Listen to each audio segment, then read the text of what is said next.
Right in front of our biggest client, the CEO smashed my prototype on the floor. "You're a waste of salary," he screamed.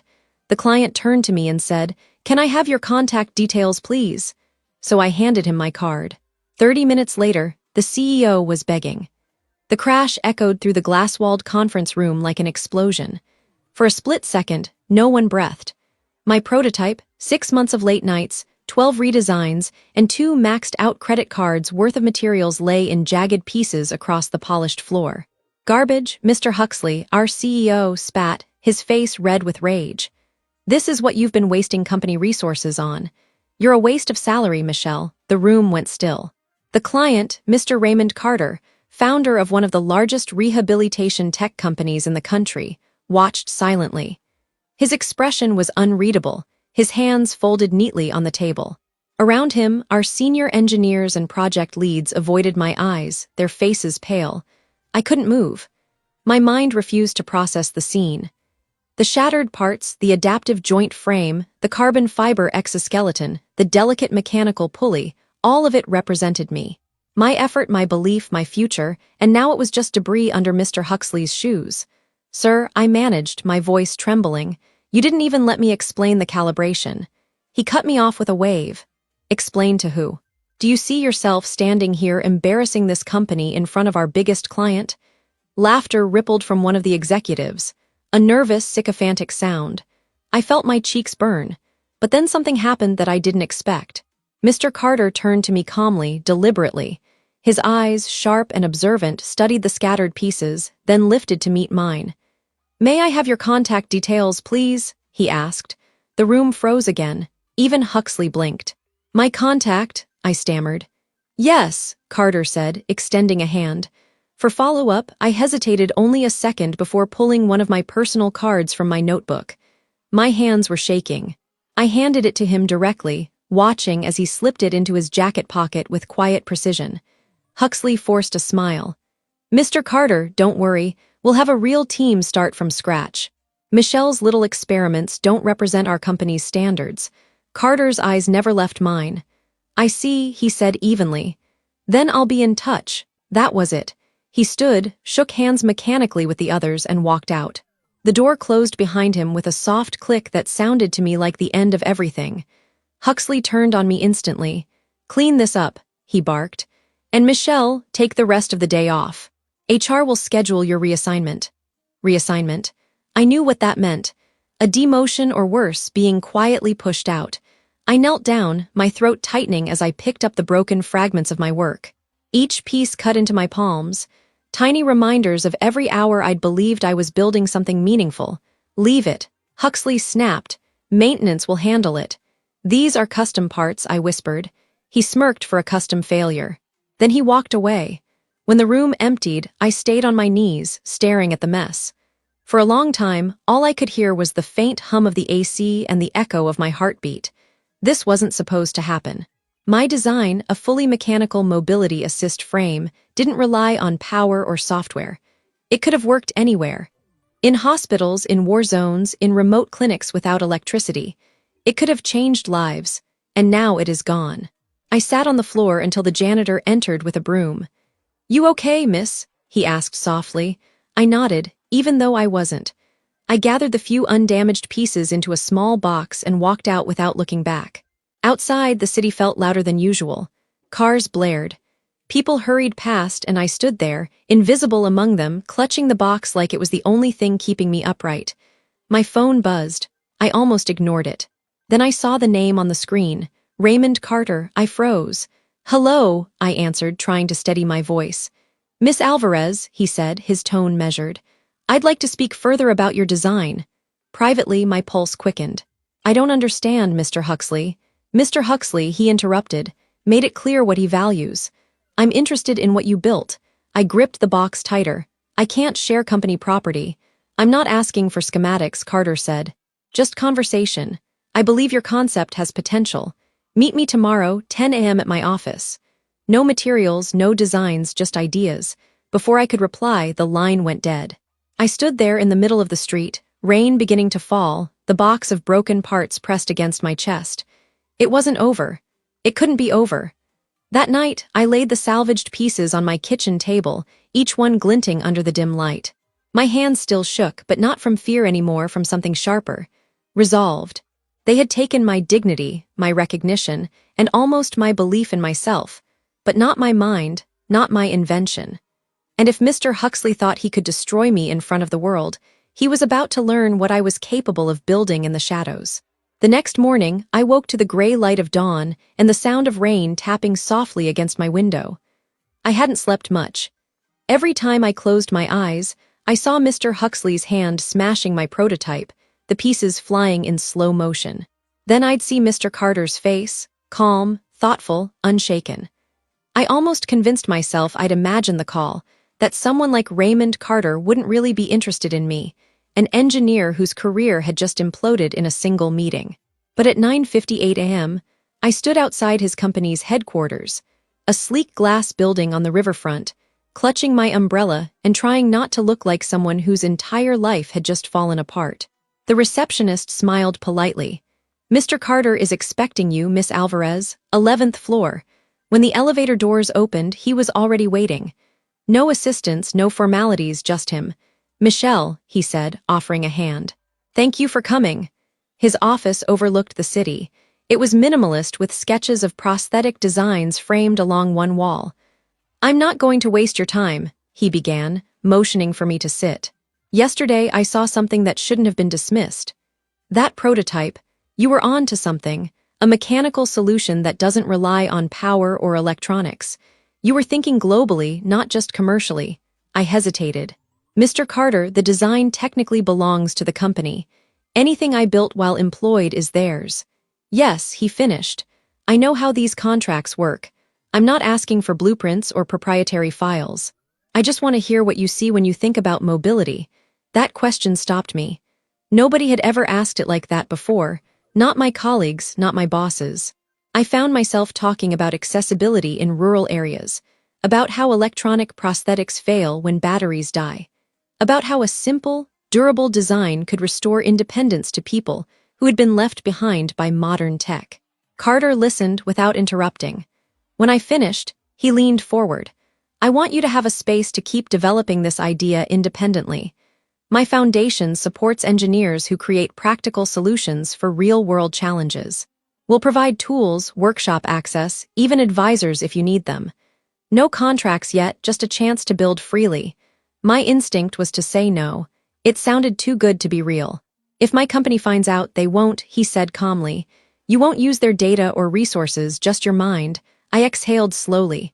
For the first time in months, hope didn't feel impossible. "I'll do it," I said quietly.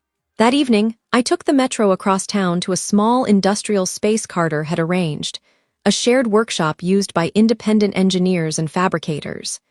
It wasn't fancy, but the air smelled like metal, resin, and possibility. Over the next 2 weeks, I lived two lives. By day, I sat at my corporate desk, assigned to meaningless process reports that no one would ever read. Huxley barely looked at me, but I could sense he was watching, waiting for me to quit. By night, I built. Carter's team had introduced me to a machinist named Leon, a quiet older man who'd spent 30 years repairing medical equipment in developing countries. He watched me struggle one night with a stubborn joint mechanism and said, "You're over-engineering it. It needs to survive dust, rain, and kids. Think simpler." That sentence reshaped everything. I stripped the design back to its core. A frame that could be repaired with a wrench and a screwdriver, adjustable without electronics, adaptable to different bodies. Each night, I left the workshop exhausted but alive. For the first time since joining Huxley Dynamics, I felt like an engineer again. Then one Thursday afternoon, I nearly lost everything. I was at my desk when an email popped up from HR. "Mandatory review meeting tomorrow at 10 o'clock a.m. My stomach dropped. I opened the message. Vague wording, no agenda, requested presence, but I recognized the timing. Tomorrow was the quarterly review with the board. Huxley had probably decided to make an example of me before the executives. That night, I went to the workshop anyway. Leon looked up as I entered, rain dripping from my coat. "Long day," I nodded, tightening my ponytail. "Might be my last day at that company." He smiled faintly. "Maybe that's not a bad thing." I worked for hours tuning the adaptive suspension system, adding a dust-sealed joint that clicked perfectly into place. When I stepped back at 2 a.m. covered in grease and fatigue, the prototype stood finished, functional, beautiful. It wasn't company property. Every part had been machined from scratch, every measurement recalculated from memory. It was mine. I snapped a few photos, uploaded the specifications to a secure drive, and sat on the floor beside it, listening to the hum of the workshop. Tomorrow, they might fire me, but tonight, I'd rebuilt what they tried to destroy. Before leaving, I sent one short message to Carter. "It's ready." He replied instantly. Perfect timing. "Bring it tomorrow to the Industry Advancement Forum at 2 p.m. Huxley will be there." My breath caught. Tomorrow, I might lose my job or I might finally be seen. Either way, something was about to break again. But this time, it wouldn't be me. The morning of the forum began with silence. No rain, no city noise, just the low hum of nerves under my skin. I hadn't slept at all. The prototype stood in my living room, gleaming faintly in the early light. Every joint and hinge caught the sun like a promise. At 8:30, I put on my only tailored suit and tied my hair into a low bun. Then I slipped the mechanical frame, my rebuilt design, carefully into its protective case. My hands trembled as I latched it shut. Before heading to the forum, I still had one obligation left: the HR meeting at Huxley Dynamics. The office was too quiet when I arrived. People avoided my eyes as if they already knew what was coming. The receptionist gave a rehearsed smile. "They're waiting for you in conference room B inside." Mr. Huxley sat at the head of the table with 2 HR representatives. The mood was formal, almost sterile. Michelle Huxley began smoothly, as if yesterday's humiliation had never happened. "We've reviewed your recent performance and decided that your current role doesn't align with company priorities. We're offering you a reassignment with reduced scope or a separation package." I stared at him. "You're demoting me?" He gave a sympathetic half-smile. "I'm offering you stability after what happened. Some might say I'm being generous." Something inside me went cold. "You mean after you destroyed my work in front of a client?" Huxley's expression hardened. "You're out of line. That project was unsanctioned, over budget, and fundamentally flawed." I took a slow breath. "Then why did the client ask for my contact details?" That got him. For just a second, his jaw tightened. "Carter doesn't understand the market. His foundation makes donations, not progress. Don't get any ideas, Michelle. You signed a non-compete and confidentiality agreement.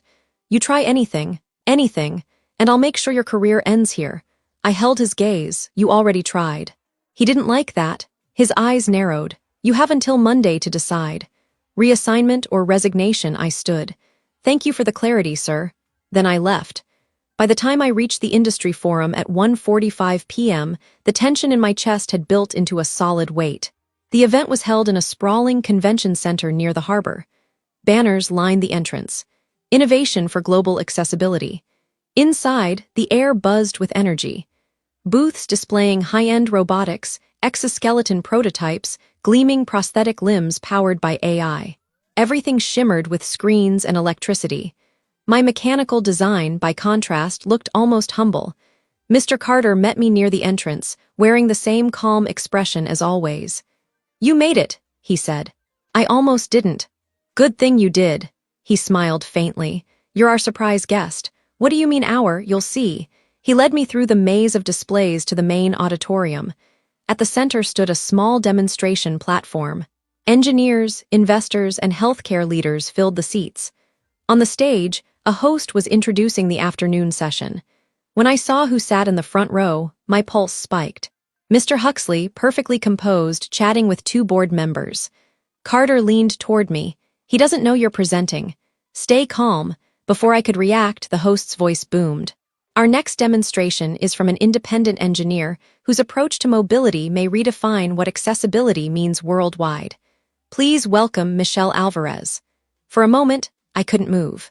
The crowd's polite applause echoed like static. Then I felt Carter's hand on my shoulder. "Go." I stepped onto the stage. My legs felt wooden, but my voice surprisingly didn't shake. "Good afternoon," I began. "This design is called the AUA frame. It's a fully mechanical mobility system that functions without power, software, or charging. It adapts to terrain and user weight using simple physics." No batteries, no circuits, just engineering. Gasps and murmurs spread as I unveiled the prototype.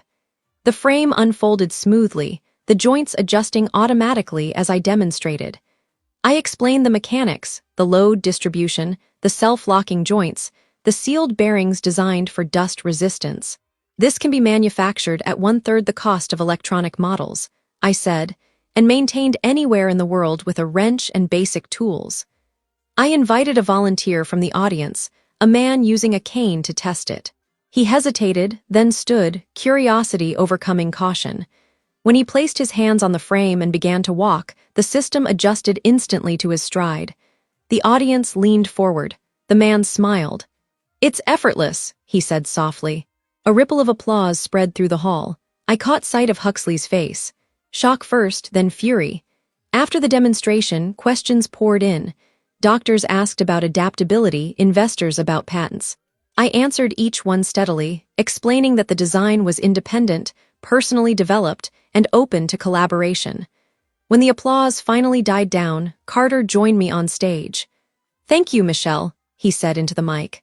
"Innovation doesn't always need electricity, it just takes courage." The audience stood clapping, cameras flashed. Huxley didn't move. As soon as the session ended, he pushed through the crowd, face pale, eyes burning. "What the heck was that?" he hissed. "Proof," I said quietly, "that you broke the wrong prototype." He looked around, reporters, cameras, his board members whispering, and for the first time he looked afraid. 30 minutes later, as I packed up my equipment backstage, my phone rang. Unknown number. I answered, "Michelle." Huxley's voice was low, desperate. "We need to talk.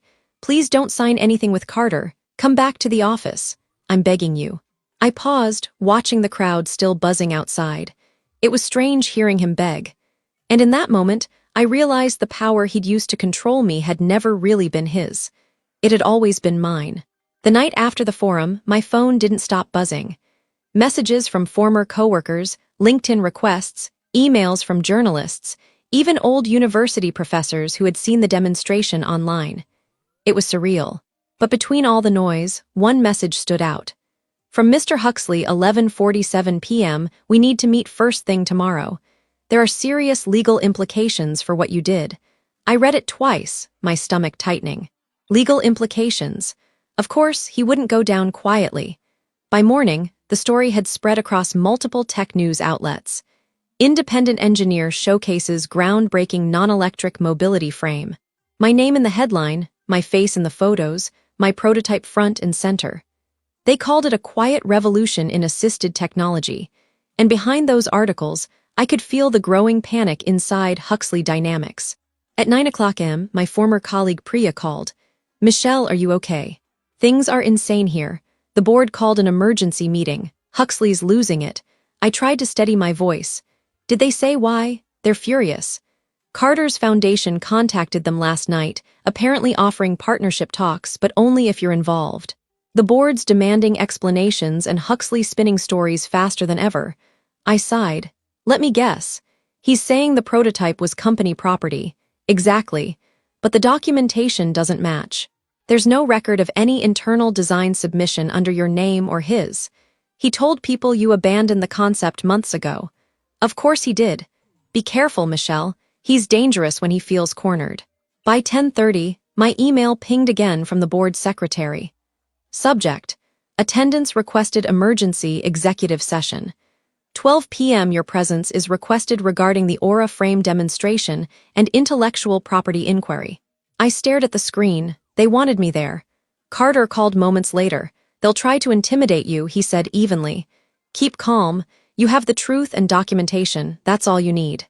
I took a cab across town to the company headquarters I'd left only days earlier.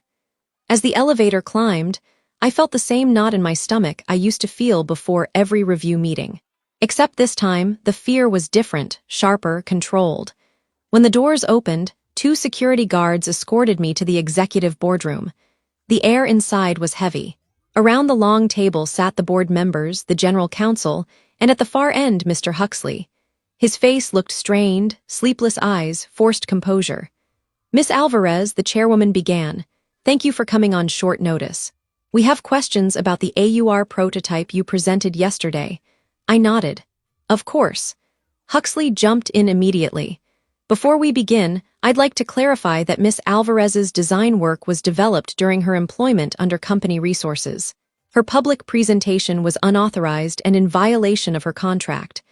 The chairwoman raised a hand. We'll hear all sides. She turned to me. Miss Alvarez, your response. I met her gaze. The design presented at the forum was my independent work built entirely outside company hours and with personal or third-party resources. The concept predates my employment and is fully documented in my graduate research. The general counsel adjusted her glasses. Do you have proof of that? Yes, I said, handing over a folder. Inside were dated schematics, thesis excerpts, and time-stamped design notes from 3 years ago. These documents show the development timeline and the original adaptive joint concept. Huxley leaned forward, voice rising. This is irrelevant. She still used company methodology and exposure gained through our clients. That's a theft of opportunity. One of the board members frowned. Mr. Huxley, is it true that you presented similar mechanical mobility concepts at last month's healthcare summit as your own? Huxley blinked. That was an internal strategy update. The chairwoman turned to another member. We've reviewed the transcript from that presentation. The phrasing, my team's abandoned mechanical prototypes, appears to refer to Miss Alvarez's work. The room went silent. Huxley's jaw flexed. You're misinterpreting it. I was summarizing our direction, not claiming ownership. Carter, who had been silent until now, spoke from the side of the room. With respect, Mr. Huxley, your direction almost buried technology that could change thousands of lives. If Michelle hadn't rebuilt it, you'd still be calling it impractical. The board chair nodded slowly. It seems the situation goes beyond a contract issue. It speaks to leadership judgment color drained from Huxley's face. You can't be serious. I've run this division for 8 years. Then you should understand accountability, she said quietly. Effective immediately, your administrative access is suspended pending a full review. The words hit like a thunderclap. Huxley stood abruptly, knocking his chair back. This is ridiculous. You're taking her side. A junior engineer who went rogue. No one responded. The silence was enough. Security escorted him out. He didn't look back. After he left, the chairwoman turned to me. Miss Alvarez, we owe you an apology. The board recognizes the potential of your design.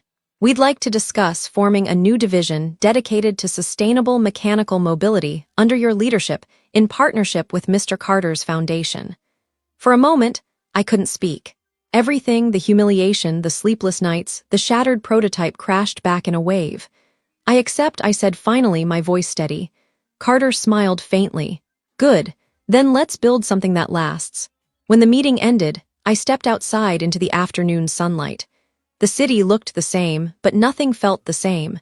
For the first time, I wasn't an employee fighting for approval. I was the one setting the direction. And as I looked up at the skyline, I realized something simple but powerful. Sometimes justice doesn't come through revenge. It comes through visibility, when the truth stands on its own, undeniable and unbreakable. 3 months later, I walked through the new research facility for the first time. It wasn't glamorous, just a converted warehouse on the edge of the city, but it hummed with purpose. The walls were lined with sketches, 3D models, and half-assembled frames. The sound of drilling and laughter filled the air. We'd named it Aura Labs after the frame that started it all. Carter's foundation had provided the initial funding, and the company board, after several long negotiations, had signed off on the partnership. What they hadn't expected was how quickly the project would take off. Within weeks, requests came in from clinics, rehabilitation centers, and NGO from all over the world. People weren't asking for luxury devices. They were asking for solutions. I stopped by one of the workbenches where Leon, the machinist who had helped me rebuild in secret, was tightening a bolt on a new prototype. He looked up, wiping his hands. Hard to believe, huh? A few months ago, we were working under flickering lights in a rented workshop and hiding from corporate spies, I added with a smile. He chuckled. Now look at you, Director Alvarez. The title still felt strange. I didn't feel like a director, just someone who finally had the chance to build without being silenced. At noon, I joined Carter in the meeting room. A pile of reports covered the table. Manufacturing costs, field test feedback, partnership requests. The The Kenya trials came in, he said, handing me a folder. 94% success rate in rough terrain. Repairs done locally, 0 power failures. My throat tightened as I flipped through the photos. Kids using adaptive frames to walk to school. Adults traversing muddy roads to reach clinics. These weren't numbers anymore. They were alive. Carter watched me quietly. You should be proud, Michelle, you did this. No, I said, closing the folder. We did this. Every person who believed it was possible when it looked like failure. He smiled. Still humble, still learning, I corrected. That afternoon, a visitor arrived unexpectedly. Priya from my old company. She looked nervous when the receptionist showed her in. I hope it's okay that I came, she said. Of course, I said, motioning her to sit. How are things over there? She hesitated. Different. The board brought in an interim CEO. They're reviewing all active projects. Huxley, well, he tried to start his own firm. It's not going well. Word travels fast. I nodded slowly. Part of me felt satisfaction, but it wasn't joy, more like closure. I'm sorry it turned out that way, I said honestly. He wasn't always wrong, just blinded by ego. Priya smiled faintly. You're kinder than most would be. She paused, then added, people talk about you a lot, you know. Some as a cautionary tale, others as an inspiration. Let's hope the right story sticks. Before she left, she handed me a small envelope. Inside was a note signed by several engineers from my old department. Thanks for showing us that good ideas don't die just because someone else can't see them. I folded it carefully and slipped it into my notebook. Later that evening, after everyone had gone home, I stayed behind. The workshop lights cast long shadows across the floor, just like that night months ago when I rebuilt the first prototype in secret. I traced my fingers along one of the new frames. Sleeker now, lighter, but still built on the same principle. Simplicity, reliability, dignity. Sometimes when people talk about revenge, they picture fire and destruction, making the other person lose what they took from you. But standing there surrounded by creation, I realized my revenge had already happened. I hadn't destroyed anything. I'd simply built something they couldn't ignore. The next week, Aura Labs hosted an open demonstration for journalists and investors. This time I didn't tremble when I stepped onto the stage. Cameras flashed, but I didn't feel exposed. I felt grounded. 6 months ago, I began. A prototype was destroyed in front of a client. At the time, I thought it was the end of my career. But sometimes when something breaks, it's not a failure. It's a signal to rebuild better. I held up the new model. These devices are now being distributed to clinics in 12 countries. They run without power, without complex parts, and can be repaired by local technicians. That's the power of engineering that serves, not just impresses. The applause came slowly at first, then grew into a standing ovation. Somewhere in the crowd, I saw Priya smiling, and next to her, unexpectedly, was the chairwoman of Huxley Dynamics, nodding in quiet approval. After the event, I stepped outside. The sun was setting, painting the sky in gold and orange. The city felt lighter somehow, as if all the noise had softened. Carter joined me on the steps. So he said, "What's next?" I looked at the skyline and smiled. We build. And this time, we make sure no one gets left behind. He nodded. That's a mission worth keeping. As he walked away, I stood for a long moment, breathing in the cool evening air. Everything that had once been broken, my confidence, my reputation, my creation had been rebuilt stronger. And I realized that revenge wasn't the real ending. Creation was, because when you stop fighting to be seen and start building something undeniable, you don't need to shout. The world will see you anyway.